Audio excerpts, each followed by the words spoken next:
Hey Bio 100.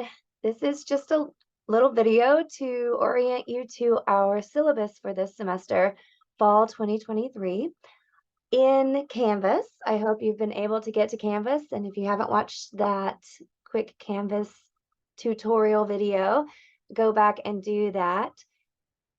When you see your courses in Canvas, you should have in your dashboard this link to Bio 100. It's got this apricot mallow, which is one of my favorite native local plants. And when you select that course, that's going to take you to the course homepage. And in the course homepage, there's a lot of information. You've got, first of all, the information about the setup of this course. And I hope you also received the email that I sent to your pipeline email account last week. This course is a online lecture and an in-person lab. So the online lecture will be delivered to you through Canvas. And for the lecture component of the course, you are expected to check in every week. Each week's module will be open on Saturday morning at 8 a.m., Saturday morning before that week begins. So you're checking in through Canvas and you're going to these modules. There's an easy link to the modules from the course homepage. This week you have two modules. You've got the Getting Started module and the Week 1 module.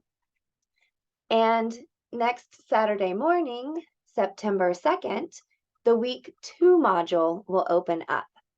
And it's not going to be open for you right now. This is kind of a little preview, but in Canvas modules, you'll see the lecture material for that week and what's expected for you to complete for the lecture component of the course. You'll also see a little lab section, but your primary access to lab information is through going to lab each week to your assigned lab time based on the section in which you are enrolled. So this course has an online lecture. I'm the instructor for that. And there are 3 in-person labs, and they have 3 different instructors. So if you are in CRN 34417, that is the Tuesday 1110 lab. I am the instructor for that lab, and I will see you on Tuesday at 1110 in EBS 202. If you are in CRN 34416, you are in the Wednesday 7:50 a.m. lab, and Lisa Beluzzi is your instructor for that lab. Now, for the first week, actually, a different instructor, Michelle Kovalevsky, is going to be teaching that lab, but you will get information at 7:50 a.m. on Wednesday about your expectations for that lab. There's also a Thursday 6 p.m. lab, and that is taught by Dan Zarate. And show up on Thursday, EVS 202, for that lab if you are enrolled in that section. So again, it's important that you go to the lab for the section in which you are enrolled. Check your course schedule in Pipeline to make sure you're going to the right one. My expectation is that you have already gone through this homepage. This homepage has information, a lot of information about how you can contact me. My primary contact preferences are either the Canvas inbox feature or Pipeline email. In Canvas, there is this little icon in the left column that says inbox, and you can use that to send me a message, and I do check that regularly. I generally check my email every day, certainly every day, Monday through Friday, and I try to get back to students within 24 hours, particularly if it's something that requires a response from me so that you can proceed with your assignment, or if something is needed right away. If you're just sending out an informational email to me to kind of let me know that you're going to be out of town for a week in a few weeks, I might not get back to you about that in the next 24 hours, but I do have it on my to-do list. So you should be hearing from me pretty soon. If it's been a couple of days and you haven't heard from me and you are really wanting a response, please feel free to reach out again. I'm always grateful for students kind of saying, hey, professor, I need a response to this. That helps me keep everything organized. I typically have significantly more emails every day than I am able to respond to within that day. So I kind of have to do a little prioritization there. And if yours needs to be bumped up, just let me know. Okay, the other thing is I use my pipeline email. It's moppin@sbcc.edu or jlmoppin at pipeline. So you can see all of that information in here. I can only communicate with you through your SBCC pipeline email account. I cannot communicate with you about the course through another personal account. And the reason we do it that way is because that's something that we know we're communicating with the right person. We don't want to send any information to someone who's actually not you. So that is why we use those pipeline accounts for communication. So make sure that you are checking in with those regularly. Likewise, if you're trying to access a document that's in the course and you're not getting privileges to access that document, go and check and make sure that you're signed into Pipeline, and then you should be able to access. If you're trying to access that from another personal email account, you may not be able to access those materials. So go through here, you can see there's some Canvas information. I posted another video all about Canvas, so I hope you took a look at that one. In the message that I sent you last Friday is an email message, and I will try to post that as an announcement as well. It talked about some of the technology requirements for this course. We are going to require that you all be able to get into Canvas, obviously, hopefully using either a laptop or a Chromebook, because there are certain features of access of Canvas that you can't access easily from a phone or sometimes even a tablet. So there are a lot of things that you will be able to access using your phone or your tablet, but it's important to know which features of Canvas and access you're going to get much more easily if you are able to use a Chromebook or a laptop or a desktop.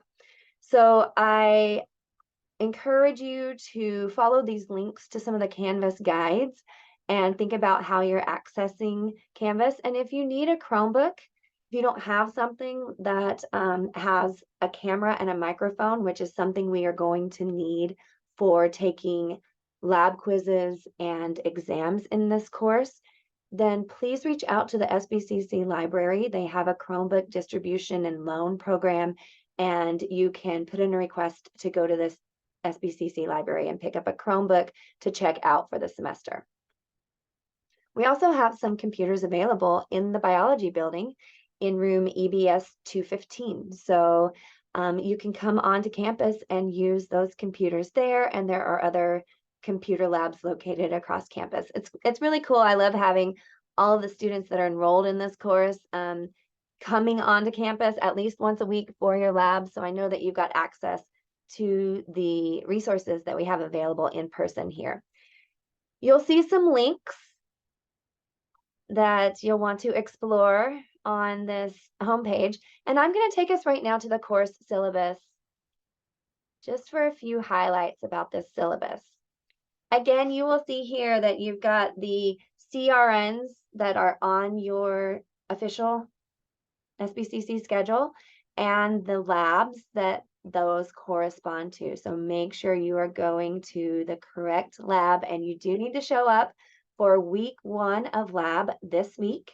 And you don't need to have your lab manual this week because we will be handing out copies of lab 1 in the lab for you. You can see down here that the lab manual is available in the SBCC bookstore. It looks like this. Please make sure that you are able to get this lab manual and bring it with you to class for lab in week 2 and every other week after that. It's really important that you have this material with you and available for you to use in lab. Again, week 1, we're going to provide a copy of that lab for you in lab. And before I get into the textbooks, just let me mention here, I'm very excited that you're here and that you're taking this course this semester. I look forward to saying hi to you all in person at some point. I will be coming to each of the labs just to pop my hat in and say, hey, and see how folks are doing. I will be communicating with you weekly through announcements. And of course, you've got your course material here for the lecture section. So you'll be hearing from me as I grade assignments and so forth throughout the semester. This is an exciting course. Obviously, I love biology, and I hope that through the course of the semester, you will find these personal connections to the topics and to biology, and that it will kind of open your eyes to some of the things that are going on in the world with respect to living organisms that you didn't know before, and that it can lead to more questions and more exploration of the natural world. Your textbook. Let me see. I've got something going on here. Let me grab a textbook real quick. But great thing about this textbook is it's free and it's online. You'll have the link here in the syllabus, and you can just go to that textbook. You've got a table of contents, OpenStax Concepts of Biology. There will be weekly textbook readings that are posted in your Canvas week sections, and you can then use those as a guide to the topics that we're going to be covering that week. So one of the things we cover in week 1 is these unifying principles, like what properties unify life. And that textbook section will help reinforce those concepts to you. If you would like a printed version of the textbook, there is one available in hard copy in the SBCC bookstore. It's got some nice glossy pages. It's got colored, the ones at the bookstore have in color figures, some of them, and it's a nice book. I like to have it at $30 to just basically get this textbook in printed form. If that's something that works for you financially and you like to have it in your hand, I recommend that. If not, or if you just like using online versions, the online version is great and it's free and it has links to figures and other tools. The way that we use this textbook in the course is I use it as a supplement to the lecture material. I post the lecture material every week as video lectures in Canvas. So let me go to that in the modules. Go to week 1 module. There's a lecture, Introduction, What is Life, Levels of Biology, Scientific Method. And what you'll find in that lecture area is a series of videos. Usually it's broken up into 1 or 2 or 3 videos. There is an expectation that there's about 3 hours of lecture a week, and that's because this is a 3-unit course. So this is the requirements that we have to meet all of the state and articulation and transfer requirements for a course like this. So I know these lectures can get kind of lengthy. Feel free to stop midway through. Some people like to speed them up. Some people like to slow them down. Some people like to stop and rewind. You'll find what works for you. I do recommend that you get a notebook of some sort and take some notes by hand as you're watching the lectures and listening to the lectures. You do need to watch them and not just listen to them, although a lot of students will watch them once and then listen to them again as they're studying and preparing for exams and so forth. Notebooks are great to help you jot down notes and actively participate in the lecture. So you'll see the recordings, and then you will also see each week a PDF of the lecture slides for that week. And this will help you follow along with the lectures, or is something you can refer to after you've viewed the lectures or before viewing the lectures. I do want to caution you not to use those lecture slides as a replacement for the lectures, because there are going to be things that are covered in the videos that are not directly covered on the lecture slides. So the lecture slides are a supplement, not a replacement for the recorded lecture material. And also in your weekly modules, a very, very important thing for your success is the review questions. The review questions that I post each week go along with the lecture material. And if you're following along with these lectures, you could even answer these questions as you go. I personally don't do things like that because I like to have some continuity, but you can, get the questions, review questions ahead of time, go through the lecture and answer the questions. You can save your own version of these review questions and put your answers in. These are your study guide for the lecture exams. So for Unit 1, we're going to have a lecture exam in week 5, and it's the review questions from weeks 1 through 4 that are going to be your study guide for that exam. That's what you should be keeping up with each week. View the lectures, take notes on the lectures, and if you can do it, answer those review questions. And then you've got your exam review sheet ready to go when the exam rolls around. And this is all coming back to when I was talking about the textbook. The lecture material is really what you're going to focus on in terms of content. The textbook is a supplement to the lecture material. If you're having trouble understanding something and you want to go back and kind of read about it in a paragraph form, that's how your textbook can be really helpful. Okay, going back to our syllabus. Your tech requirements, make sure you review that. There are a few assignments that are coming up in the first couple of weeks to help make sure you're on top of things with respect to your tech requirements. I do want to mention Proctorio.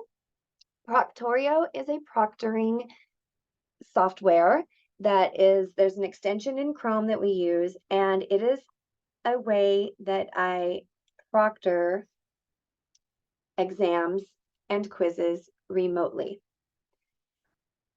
I know that some students are uncomfortable with that. I do want to assure you that even though there is a camera requirement for Proctorio, I'm not going to ask you to scan the room. The only people that will see the recording are me, Chelsea, who works in the biology department, who is a teaching aide, and your lab instructor. It's not going to go to somebody else to view any of that. And if there's a flag or an issue that comes up in the Proctorio report, I can go back and I can look at the video and I can say, oh, okay, it looks like they were just whistling a little bit during the recording, and that's okay. If you're uncomfortable with Proctorio and you want to come talk to me about it, please do. Also, since you are taking some components of this class in person, if you want to take your lecture exams in person, I'm totally open to that. So you can arrange with me to meet me somewhere on campus at a time where you can take them here and you won't have to use Proctorio. So please reach out to me if you want to do that. Please familiarize yourself with the expectations of each week. I've gone over that already about viewing the lecture material, using the review questions as your study guide, and so forth. I do have student hours each week. I don't know if it's listed on here. I think it's on the homepage, but Mondays from 10 to 11 and Monday from 11 to 12. Thursday from 10 to 11, I'm in my office here at SBCC, which is EBS 321. And I would love for you to come by and say hi and ask questions or talk about life or school or anything else.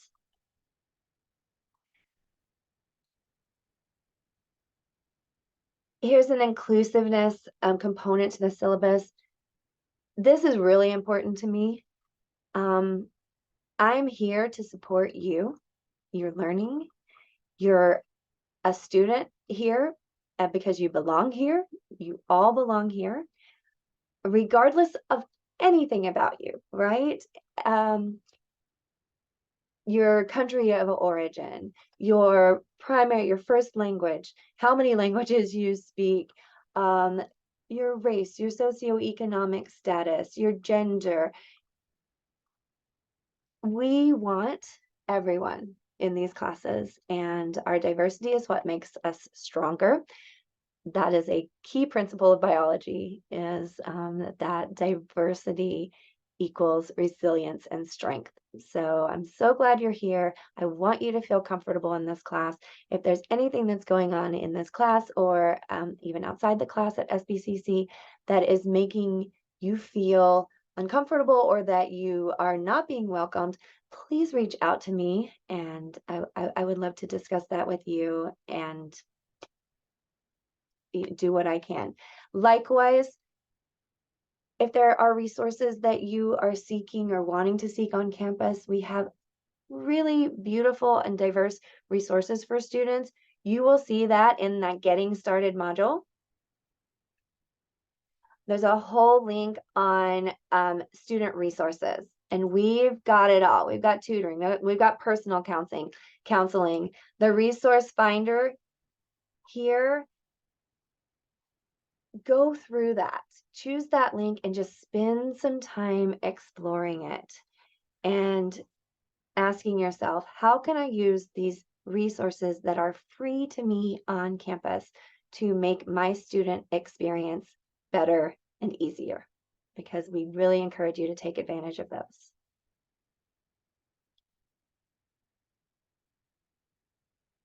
Just a quick note about assignments and how this course is going to be graded. Oh, before we do that, there is a link in the syllabus to the standards of student conduct, and you should familiarize yourself with those. I take those very seriously as well. We are a respectful environment that supports learning and growth for all students, and that makes us a community, and with a community come these community agreements of how we can interact to make sure that everybody is able to participate in this community in a successful way. With respect to your assignments, there will be a number of lecture assignments scattered throughout the course. They're going to make up approximately 10% of the course grade. These are the assignments that I like to call the make sure you do them. These are your easy points assignments. It starts right now. It starts this week with a couple of assignments in your Getting Started module and in your week 1 module. Your student introduction, a needs and information survey. These are the points that you get just by doing them, by submitting them, by making sure you've completed them, and hopefully on time. If it's not on time, well, we'll talk about that in a minute, but get those in, get those easy points, because the more challenging points are going to come on your exams and on your quizzes. So you want to make sure that you're getting the easy points. Don't just let those slide. And if you missed a couple, reach out to me. Let's get in touch so we can figure out a good plan for your success here. You've got your lab assignments. Those are going to total 170 points, and you will have proctored lab quizzes, 13 out of our 15 weeks. You'll have those. I will drop the lowest quiz grade, so that's 120 points total. There are 4 exams. They divide the class into 4 units. In week 5, you have your unit 1 exam, and then a few weeks later, it's unit 2 exam, then unit 3 exam in week 12, and then for finals, it's the unit 4 exam. So this final exam here is really like a unit 4 exam. It's not going to be cumulative. It's going to be covering the last few weeks of the semester. They are all worth 100 points, and you will get more information about those exams and even practice questions for the exams in the weeks before they come up. Also, I hold a review session through Zoom before every exam, and I record those review sessions and post the recording for any students to watch. In your proctored exams and quizzes, note that you are not allowed to use outside materials. So you cannot use your notes, you cannot use your review sheets, you can not use other people or other resources. That's going to be pulling from your memory and the results of your studying for those to answer the questions. With respect to late work, if it's late, turn it in, right? And the earlier you turn it in, the better. If I haven't heard from you prior to the due date, and if we haven't come up with an arrangement for an assignment that you're wanting to turn in late, then you're going to lose 10 points per day. And after 10 days, I'm not going to accept that assignment late. So you cannot turn in a bunch of assignments at the end of the semester. I don't think that that's good for you as a student. The course builds on itself. So keep up with the work, but also if there's something going on in your life and you are having a tough time getting an assignment in some week or some day, then you reach out to me or your lab instructor and say, hey, could I have an extension on this? And this is why, and, or, you don't always have to tell the details of why, but communicate with us, and we can work with your schedule in that way. But do be aware of those due dates and do try to plan your schedule so you can get your assignments turned in on time. Lab quizzes and exams, they're going to close when they close. So they will typically be open for several days, and then they're going to close when they're due, and you won't be able to go in and submit those late. So it's really important that you've communicated with your instructor prior to the deadline if you need an extension on an exam or a lab quiz. Here's a scale for your final grade determination. These are minimum guarantees, and I usually do not end up going below those. It's possible I could dip down sometimes. I set my guidelines, or maybe if you had like a 69.6% in the class, you could get a C at that point. So sometimes it dips a little bit lower, but you should use this scale for your planning for the course and achieving the grade that you want to achieve. I want you to take a strong look at the student learning outcomes for this course, the academic honesty statement and policy for SBCC, and accommodations for students with disabilities and sexual misconduct and Title IX information. If you are seeking accommodations for a disability, then it is important that you reach out to our on-campus Disability Services and Programs for Students, DSPS office. I love working with DSPS to make sure that student needs are being met, but you do need to go through DSPS to get those accommodations in place. So please do that quickly if you haven't done it already, and there is an accommodation that you are seeking for exams, quizzes, and other components of the course. If there's anything going on in your life at SBCC and otherwise that is gender discriminatory or sexual misconduct, we have a Title IX coordinator and a Title IX office on campus. So you can reach out to Linda Esparza Dozer, who is our Title IX coordinator, and there's a link here in the syllabus for that. If you have any questions about anything, please get in touch with me. I really look forward to getting to know you. I hope that, Bio 100 is going to meet all of your needs for this semester. Typically, students take this as meeting IGETC requirements or general ed requirements in the natural sciences. I do want to note, if you're a bio major, this is not part of the bio majors sequence. So you might need to talk to your counselor if you're a bio major and you're currently enrolled in this course. I think that's it for now. Keep on top of our weekly announcements, and we'll try to make sure that everybody's got the information they need and are staying on track. I'm really excited to get to know you. See you soon.